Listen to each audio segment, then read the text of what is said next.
Assalamualaikum, salam sejahtera dan selamat kembali semula ke channel Abang. Terima kasih sangat-sangat dengarkan cerita yang Abang nak sampaikan. Dan kali ini Abang nak sampaikan sambungan kepada cerita Aina, iaitu tajuk Rumah Kami ke Rumah Kita, lebih kuranglah macam tu. Jadi kali ini ceritanya agak pendek dan tapi dia adalah kesudahan kepada cerita yang lepas. Sebabnya abang tengok komen-komen yang kebanyakan orang bagi tak seperti kesudahan kepada pengalaman Aina yang abang nak ceritakan. Dan bila kita semua tahu tentang kesudahannya, termasuk abang sendiri rasa macam, oh itu punya kesudahannya. Jadi sebelum kita mulakan cerita, jomlah kita sama-sama berdoa kepada Allah Ta'ala.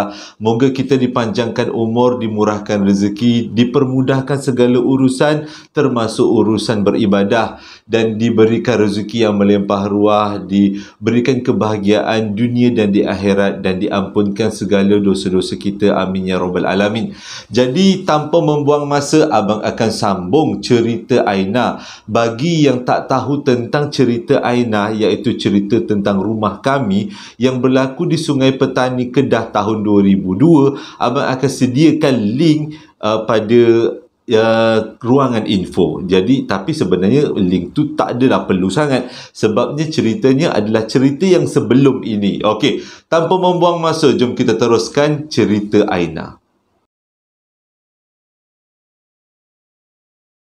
Kalau ada yang terlupa, cerita ini berlaku pada seorang kakak namanya Kak Aina, berlaku pada tahun 2002 dekat Sungai Petani, Kedah. Bagi siapa-siapa yang dah terlupa, cerita ini berkenaan dengan Kak Aina dan suaminya berpindah ke satu rumah lama yang direnovasi menjadi rumah baru, dan mereka ada jiran. Lepas tu jiran mereka pula terdiri daripada orang tua, suami isteri. Lepas tu si isteri tu pula perangannya pelik-pelik, macam kerasukan, macam membela. Jadi pada satu hari si makcik itu pun meninggal dunia, dan sejak daripada tu Aina terdengar teralami dua peristiwa yang menakutkan, iaitu lagu siam yang tiba-tiba berbunyi daripada rumah sebelah, dan juga makcik yang muncul dekat. Abang malas nak cakap sebabnya sekarang ni pukul 1.45. Jadi siapa-siapa yang belum tengok, ceritanya cerita yang sebelum ni. Okey, kita sambung. Jadi selepas kejadian tu, Aina pujuk suami dia, jomlah kita pergi rumah mak ayah awak. Jadi bungkus-bungkuslah anak beranak si suami ni semua, berangkatlah mereka semua ke Alostar, iaitu rumah mertua diorang, mak bapak kepada suami dia. Bila sampai dekat rumah mak bapak suami dia, si suami dan juga Aina tak tangguh-tangguh terus aja cerita pada mak ayah si suami, mak mertua Aina lah kan, mak mertua pak mertua Aina, apa sebenarnya yang berlaku, dan diorang pun bercerita sangat bersungguh-sungguh. Jadi atas nasihat bapa dengan mak mertua Aina, diorang tak perlu balik rumah tu buat sementara waktu. Mereka semua tinggallah dekat rumah mak ayah mertua Aina dekat Alostar, Kedah, sebab nak kasih perasaan takut tu kurang sikit. Jadi selepas 3 hari, pada hari yang keempat, kiranya macam dia punya keberanian dah kembali semula. Jadi Aina dengan suami, 3 orang anak dia balik ke rumah mereka dekat Sungai Petani, Kedah. Tapi memang nak dijadikan cerita, si bapa dan emak mertua Aina tak lepaskan dia orang macam tu aja. Mak mertua dengan bapa mertua rasa bertanggungjawab. Dia orang pun ikut sekali sepasang suami isteri ni balik ke Sungai Petani. Kurang-kurang kata bapa Aina, bapa si suami lah, kira bapa Aina jugalah, dia beritahu, mana tahu kalau si bapa ni boleh belah berjumpa dengan pak cik jiran sebelah, sebab umur dia orang lebih kurang sama. Jadi bolehlah dilakukan perbincangan, bincang-bincang. Mungkin dia nak cakap, nasihatkanlah bini awak tu janganlah merayau-rayau, dah meninggal. Agaknya macam tu dia kata. Tapi bagus juga mak mertua dengan bapa mertua datang buat teman-teman. Okey, jadi Aina cakap pada hari tu dia rasa lega lah, nak tidur malam pun tak berapa takut sangat, sebab mak bapa si suami dia ni, mak bapa Aina jugalah, memang orangnya alim-alim. Dengan kata lain, kalau setakat tahajud malam-malam tu memang tak ada masalah. Oh, memang lega lah. Kalau abang pun jadi Aina lega kalau ada bapa dengan mak mertua macam tu. Kita ni tak berapa nak alim. Kadang-kadang walaupun semayang bacaannya kadang-kadang kurang tepat. Walau kita pun belajar juga kan. Tapi kalau ada orang tua yang berpengalaman luas macam ni, memang rasa macam lega lah juga. Asyik baik dia kata. Jadi malam tu diorang pun tidurlah dengan aman damai. Si bapa dengan mak mertua ni memang duduk dekat bilik belakang. Dia ditempatkan kat bilik belakang. Jadi Aina, suami dan anak-anak dia duduk dekat bilik depan. Okey. Jadi malam tu berlalu macam biasa, tak ada apa-apa. Lebih kurang ni dah start ni. Lebih kurang pukul 3 pagi, 3.30 lah macam tu, tiba-tiba bilik Aina diketuk kuat. Waktu tu bila Aina terjaga, Aina sempat kejutkan suami dia. Dah trauma. Sebab itu bunyi ketukan macam tu memang boleh mengejutkan, boleh menakutkan Aina dan suami. Jadi bila dah kejut suami dia, dia tanya, kita nak buat apa bang? Tak apa, dia kata, kita buka pintu, apa-apa kita alami sama-sama. Dan bila dia buka pintu, rupanya yang ketuk pintu tu adalah mak bapak kepada si suami.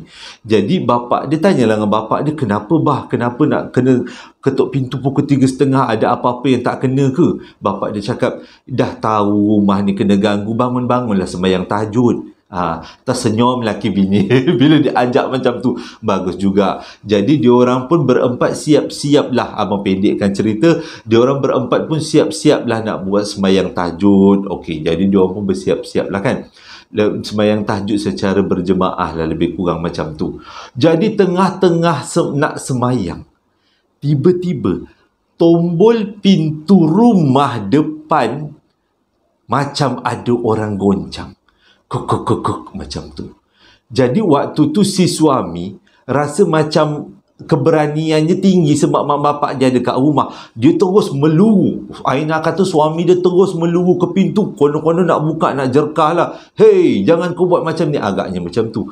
Tapi bapak dia kata jangan buka. Jangan layan. Mana ada orang ketuk pintu pukul 3.30 pagi. Tak logik. Lagipun gate depan memang berkunci. Jadi tombol pintu tu bergoyang-goyang. Memang macam ada orang goyang. Waktu tu Aina cakap dia pun kecut perut juga. Walaupun bapa dengan mak mentua dia memang orang alim.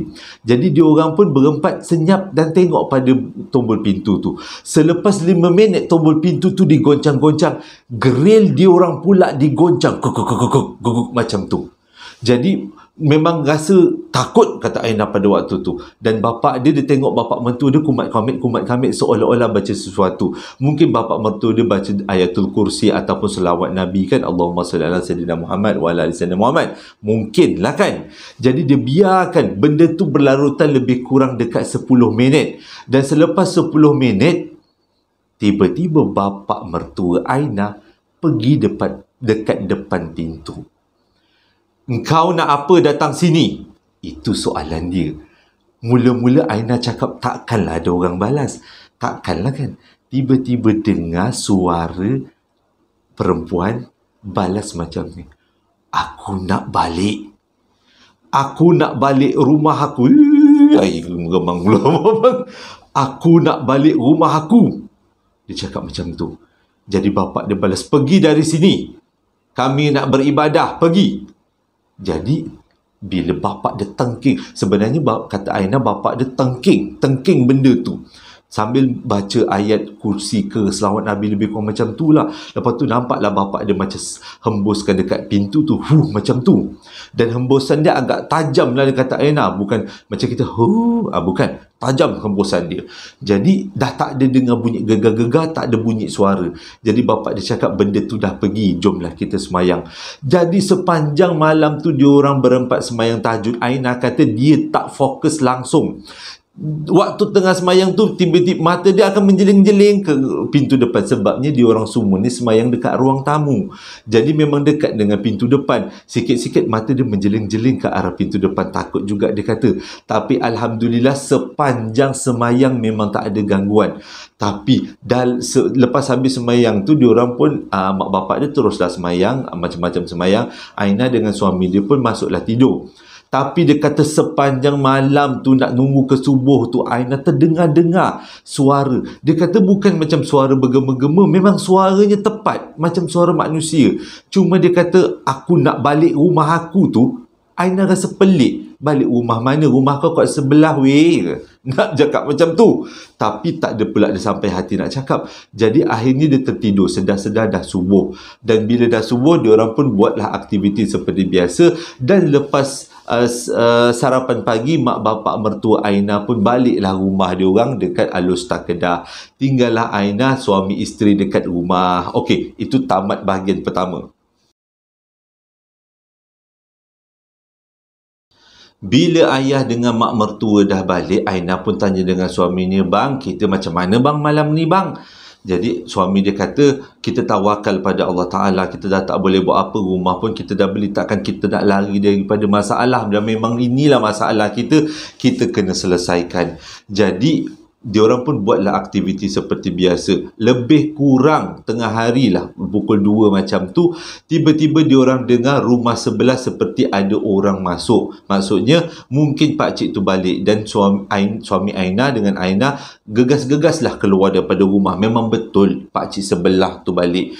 Jadi si suami ni beritahu, pakcik saya nak cakap sesuatu dengan pakcik. Lepas tu pakcik tu kata, bolehlah datanglah rumah, pakcik nak ambil barang sebenarnya dengan anak, dia kata. Jadi Aina dengan suami dia pun pergilah dekat rumah sebelah. Waktu tu lebih kurang pukul 2 lah. Anak-anak adalah dalam rumah tengah main-main huru-hara. Jadi bila masuk dekat dalam rumah, Aina dengan suami dia cerita daripada mula sampai habis apa yang berlaku, apa yang diorang rasa, dan apa yang sepatutnya pakcik tu perlu buat. Dia cakaplah pakcik buatlah sesuatu. Dia macam sangat mengganggu.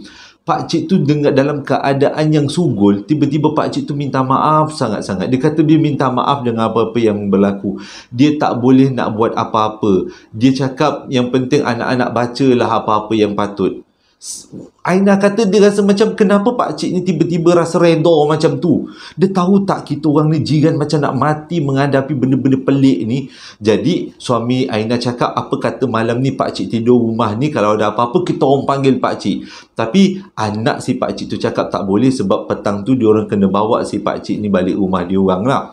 Jadi lepas habis perbualan tu, Aina dengan suami dia pun balik rumah, dan pakcik tu pun baliklah dengan anak dia pergi rumah anak dia. Tapi pakcik tu tak buat apa-apa selain daripada minta maaf sangat-sangat dengan apa yang berlaku. Itu je. Memang tak puas hati dia kata pada waktu tu. Tapi nak buat macam mana, nak dia marah-marah orang tua, pendam je lah. Okey, jadi ceritanya berlanjutan sampai ke waktu malam. Diorang semua tidur dekat bilik depan. Tak berani nak tidur bilik belakang. Takut-takut benda yang sama berulang. Tapi dia kata tak sangka pada malam tu gangguan dia boleh tahan sakitnya. Tengah-tengah diorang tidur lebih kurang pukul 1 pagi. Tiba-tiba diorang dengar lagu Siam daripada rumah sebelah. Kau main kuat kugiran dia pakai. Sampaikan Aina dengan suami dia terjaga. Jadi Aina dah memang rasa macam takut. Dah tak boleh nak buat apa, dah ketakutan sangat-sangat. Jadi Aina cakap dengan suami dia, bang, kita nak buat macam mana ni bang? Suami dia kata, apa, kita dah tak boleh buat apa-apa, kita buat bodoh je, kita tidur je. Tapi bunyi muzik tu memang betul-betul kuat dan mengganggu. Lebih kurang setengah jam daripada pukul 1, katakanlah pukul 1 menjejak sampai 1:30. Bunyi tu bergendang-gendang. Diorang sabar je. Tak tahu, tak boleh nak buat apa. Mulut ni berkumat kamit selawat Nabi, baca ayatul kursi. Tapi sampai 1:30 tiba-tiba bunyi senyap. Senyap, tak ada bunyi apa-apa. Dan diorang ingat benda tu dah berakhir. Tiba-tiba dekat pintu depan rumah ada orang ketuk pintu, cakap macam ni, aku nak balik rumah aku. Buka, aku nak masuk rumah aku. Waktu tu Aina dah ketakutan. Dia cerita kat abang, dia kata, akak takut Jo waktu tu. Memang kalau abang pamang, ya Allah, minta jauh lah. Dia kata benda tu berulang 3-4 kali. Lepas tu senyap ulang balik 3-4 kali sambil gegar-gegar pintu. Suami dia cakap, buat bodoh je, kita buat tak tahu je, buat tak tahu, memang buat bodoh, jangan sahut pun, senyap. Jadi Aina dengan suami dia pun senyap macam tu. Tapi dia tengok, Alhamdulillah, anak-anak memang lena tidur, tak ada yang terjaga. Benda tu tak lama, lebih kurang 10 minit macam tu. Tapi Aina pelik, kenapa dia nak balik rumah. Suara perempuan. Dia tak pastilah suara tu suara makcik tu ke bukan. Tapi dia kata memang jelas suara perempuan kata nak balik rumah.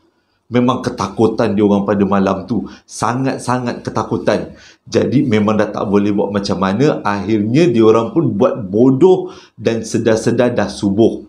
Aina kata sebenarnya dia pun tak pasti macam mana dia boleh tertidur dalam keadaan dia ketakutan. Mungkin sebab pada waktu tu dia terlalu letih agaknya. Jadi malam tu berlalu macam tu je. Esok pagi Aina cakap dengan suami dia jangan pergi kerja. Dia tak berani nak menghadapi benda tu. Benda tu berulang lagi. Walaupun pada waktu tu siang, dia kata dia teringat-ringat, dia kata setiap kali dengar bunyi pintu bergegar, walaupun ditiup angin, dia rasa macam nak luntuh dia punya hati. Tapi malam seterusnya berlaku lagi gangguan, iaitu dengar orang berjalan dekat luar rumah sambil-sambil menyepak-nyepak, macam menyepak plastik macam tu, menyepak sesuatu. Dan pada masa yang sama dia punya grill digegar-gegar. Tapi pada malam yang berikutnya tak ada lagi bunyi nak balik rumah. Memang pelik sangat-sangat, kata Aina, kenapa benda tu nak sangat balik rumah. Tapi untuk malam yang seterusnya Aina kata ini tak boleh jadi. Nak tak nak, lepas ni dia kata dia kena selesaikan juga kes ni. Dia dah tak tahan lagi. Dalam rumah tu memang rumah yang dia beli. Jadi dia kata kalaulah dia berdoa, dia kata malam tu dia berdoa lah besok minta pakcik tuan rumah sebelah datang. Dia orang dah tak tahan, dia orang nak minta pakcik tu buat sesuatu supaya benda ni cepat diselesaikan. Dia rasa hidup dia sangat tak tenteram. Dan ini adalah penutup kepada kisah Aina. Selepas esok paginya dia bangun, dah beberapa malam dia kena kacau. Doa dia Allah Ta'ala makbulkan. Dan tiba-tiba waktu lebih kurang petang lah macam tu, suami pakcik sebelah, cakap suami makcik, pakcik sebelah tu balik rumah. Waktu tu suami Aina tak tangguh-tangguh, macam dia rempuhnya pintu grill tu. Sampai terbuka pintu grill tu, dia terus serang pakcik sebelah. Dia serang betul-betul. Aina kata suami dia memang marah betul sebab keadaan dia orang dah huru-hara. Sempat suami dia cakap, pakcik boleh tak pakcik selesaikan kes kami ni? Kami dah 2 malam kena ganggu macam ni punya teruk, sampai saya punya prestasi kerja pun saya dah tak boleh kerja aman dah. Suami bini saya takut, anak-anak saya takut. Aina kata dia ada 2 perasaan pada waktu tu. Perasaan dia rasa macam berdosa pula tengok suami dia tengking pakcik sebelah. Tapi pada masa yang sama dia kata bagus juga suami dia tengking. Kurang-kurang pakcik ni ambil action lah sikit. Ambil lah tanggungjawab. Yang datang tu bukan orang lain, ilmu bini dia juga. Jadi pakcik tu cakap macam ni, pakcik dengan anak dia, mai sini masuk rumah, dia kata. Jadi diorang berdua pun tak toleh kiri toleh kanan masuk rumah. Bila masuk rumah, pakcik tu dah mula sugul. Aina pelik gila pada waktu tu. Kenapa pula pakcik ni yang sedih? Patutnya dia yang sedih, kena ganggu tiap malam sampai tak boleh tidur. Tiba-tiba pakcik tu menangis. Hai, kenapa pula pakcik tu menangis? Lepas tu dalam keadaan yang suasananya macam canggung, orang kata, tiba-tiba pakcik tu berbunyi, sebenarnya dia kata itu bukanlah seperti yang korang sangka. Jadi si suami Aina ni tanya, sebenarnya cuba pakcik cerita sebenarnya apa benda ni, saya nak selesaikan benda ni segera, dia kata. Pakcik tu buka cerita. Dulu dia kata, dulu ada sepasang kawan baik, perempuan dua-duanya. Ada sepasang kawan baik yang memang kawan sejak zaman sekolah. Diorang ni memang baik, buat segala perkara macam sama-sama. Dan yang paling best sekali, diorang beli rumah sama-sama, sebelah menyebelah, dia kata. Jadi dia kata dah beli rumah sebelah menyebelah, jadi disebabkan dah kawan, berlakulah satu peristiwa yang menyebabkan diorang berdua ni bergaduh. Jadi yang dia punya punca bergaduh tu, dia kata pakcik tak nak bagi tahu sebab ia adalah aib. Cumanya pergaduhan tu berlarutan sampai bertahun. Jadi pada suatu hari, si budak perempuan ni tiba-tiba kena kerasukan. Sampaikan suami dia bawa si budak yang kena rasuk ni merata-rata tempat nak berubat. Beribu-ribu duit habis, dia kata, nak mengubat. Tapi tak berjaya dan akhirnya si budak perempuan ni gila. Dan si suami terpaksa besarkan anak diorang. Tak adalah besarkan, maksudnya waktu tu anak-anak dah sekolah menengah. Jadi si suami terpaksa menanggung kehidupan harian keluarga tanpa bantuan si isteri.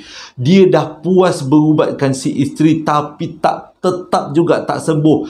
Dan si isteri selalunya akan termenung aja tengok TV. Itu yang si isteri buat. Jadi bila Aina dengar, Aina pun tanyalah, adakah yang terjadi tu, yang sakit tu adalah isteri pakcik? Dia kata, makcik. Dia kata, arwah makcik.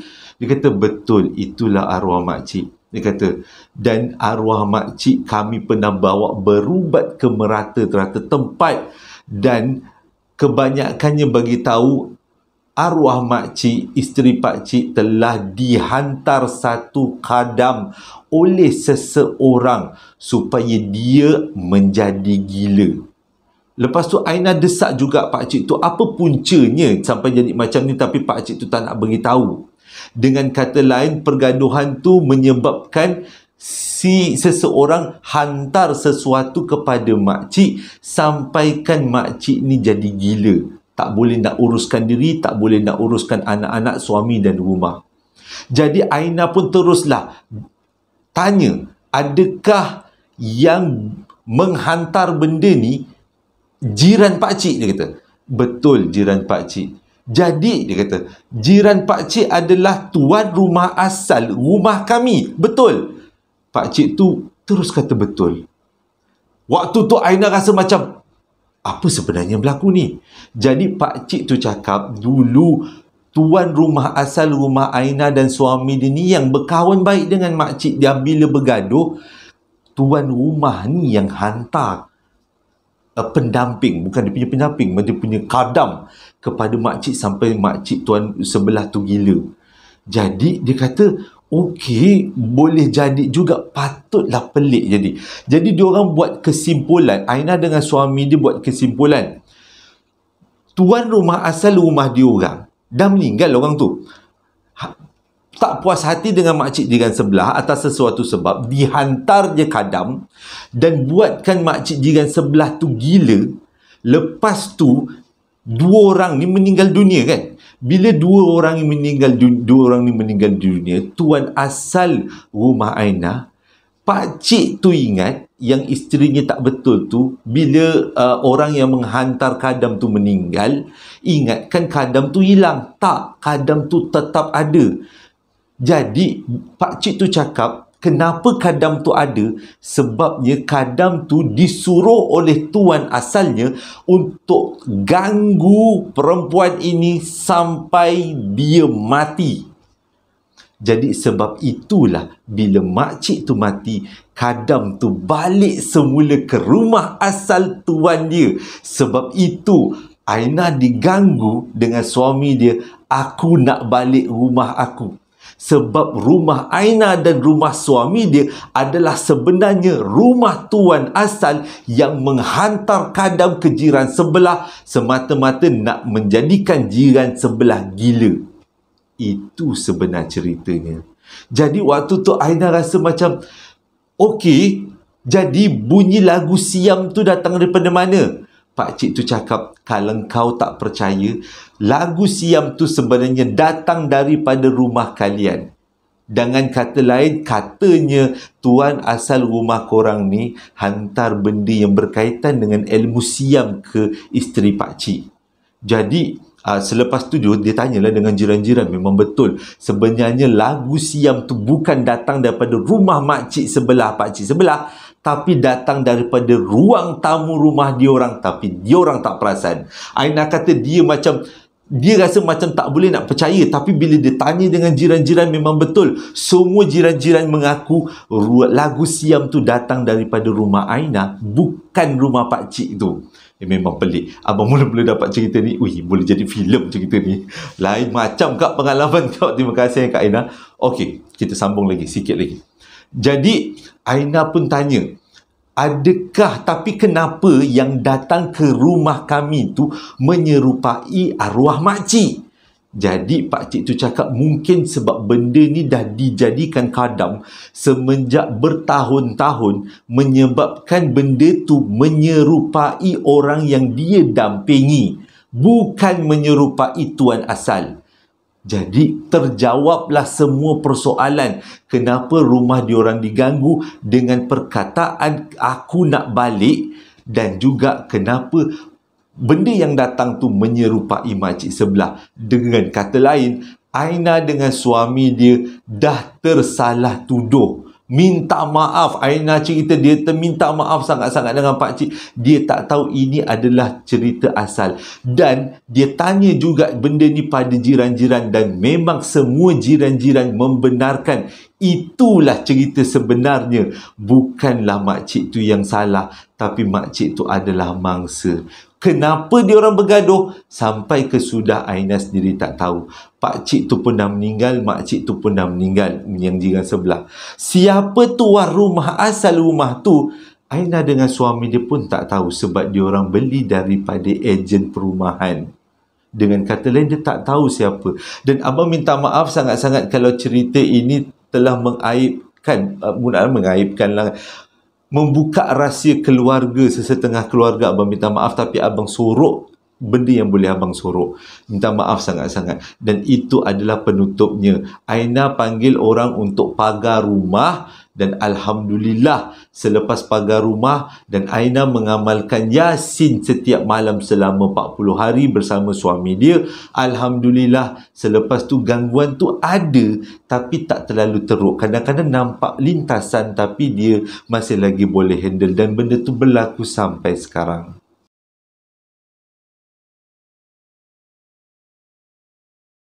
Abang yakin perasaan daripada kita semua bila dengar pengalaman Kak Aina ni boleh dijadikan filem kan? Abang dengar dia punya penutup cerita tu, abang rasa macam, alah, ingat rumah sebelah. Tapi abang sempat bagi clue dekat tajuk. Tajuk tu abang letak rumah kami kan. Sebenarnya bukan rumah sebelah, rumah diorang yang masalah. Puncanya datang daripada rumah diorang. Terima kasih sangat-sangat dah menonton video abang daripada mula sampai habis, dan dah membeli baju nak dijadikan cerita, dan juga sambal lara, dan juga perapan sate banyak terjual. Alhamdulillah sangat-sangat. Perapan sate tu adalah warisan keluarga abang, nak dikongsikan kepada semua. Dan kalau ada siapa-siapa yang nak beli baju yang abang tunjukkan 2 hari lepas, sebenarnya itu daripada kain microfiber. So itu dia agak mahal. Boleh juga tempah-tempah, tekan pada link yang abang sediakan dekat ruangan info. Nanti adik abang yang nama Amir akan jawab. Terima kasih sangat-sangat dah menonton video abang daripada mula sampai habis. Abang minta maaf kalau ada kekurangan-kekurangan waktu bercerita. Yelah, abang ni pun bukannya lancar sangat bercerita. Bila pengalaman orang abang nak ceritakan, dalam otak ni duduk menyusun kan jalan cerita. Takut tersalah. Sebabnya ini cerita orang, kalau tersalah nanti kan abang rasa macam bersalah pula. Pengajarannya memang bagus. Kita jangan tuduh-tuduh orang dulu. Kita tengok sebenarnya apa yang berlaku. Terima kasih sangat-sangat dah menonton video abang daripada mula sampai habis. Hingga berjumpa lagi dalam posting abang yang akan datang. Assalamualaikum warahmatullahi wabarakatuh.